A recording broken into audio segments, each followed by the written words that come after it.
Romain, Florent, and Elidio see themselves as a band of merry men planning a daring jump over the barriers to get a free ride on the commuter train. They know they're risking a fine, so they take precautions.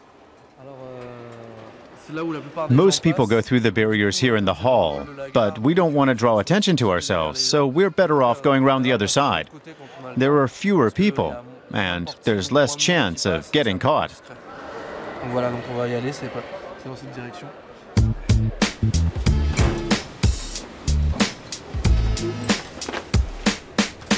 A monthly pass for the route between Évry and Paris costs 113 euros, and that's more than these young men are willing to pay. The prices are a rip-off, and I don't say that just because I'm broke. I don't think it's right that you should have to pay so much for public transport. It should be free. It should be completely paid for with taxpayers' money. To me, riding without a ticket is an act of civil disobedience. Florent is a student and lives with his parents in another Paris suburb. He takes the train every day. My parents know I don't buy a ticket. They worry about me, and sometimes they give me money to get one, but they can't always afford it.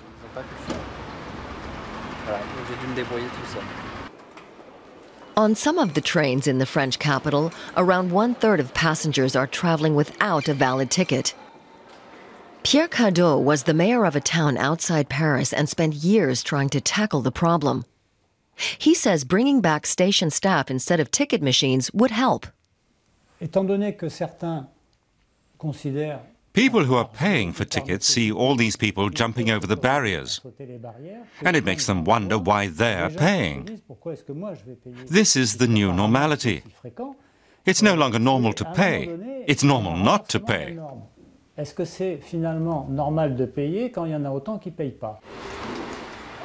What used to be a bit of provocation has become a sport, and it's ticket inspectors who are bearing the brunt.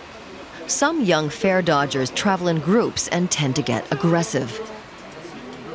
The inspector's tactic is to deflect the tension by showing they trust the public, even when they're dealing with obvious offenders. This young woman claims she's left her monthly student pass at home. If you've forgotten your pass but can produce it later, over there at the station, then you only need to pay 6 euros. It's a fair solution, she says. Fare dodgers are customers. So my job is to make sure they become good customers.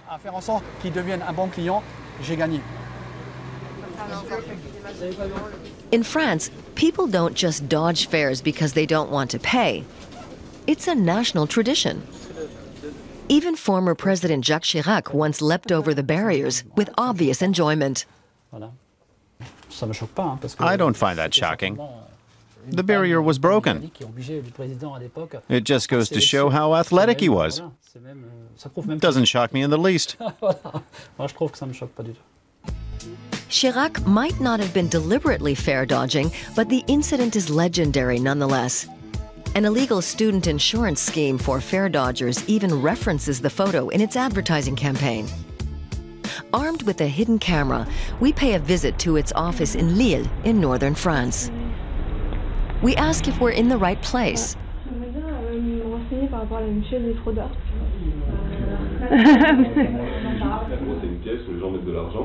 Et après, quand tu as une amende, tu es remboursé par la caisse. Comme tu peux voir là, par exemple. Et donc ça, c'est les bases. Members pay 10 euros a month into this clandestine scheme, saving the money they'd otherwise have to spend on a monthly pass as well as any fines incurred by fare dodging. The numbers add up. It's not really above board, but journalist Olivier Razemont believes that there are core French values underpinning the scheme.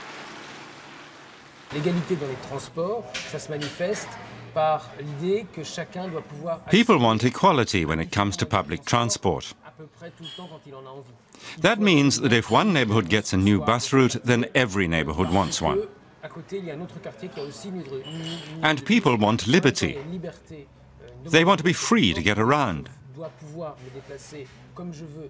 If I'm broke, I shouldn't have to stay at home. The metro is going to run whether I'm on it or not. Fare dodgers cost the French public transport system an estimated 400 million euros a year, and that figure is rising. A growing number of people in France are doing it. I didn't have much money and there aren't many controls, so I rode without a ticket. But in the end it cost me 1,800 euros because I didn't pay the fines right away, and the charges kept going up. It's fair enough when young people are broke. They just mustn't get caught. They mustn't get caught by the police. Fare dodgers have to be ready to take the rough with the smooth. Romain and his friends have been caught, but they usually get away with it. I like feeling that I've stuck it to them again. Here in France, refusing to pay for public transport is tantamount to a political statement.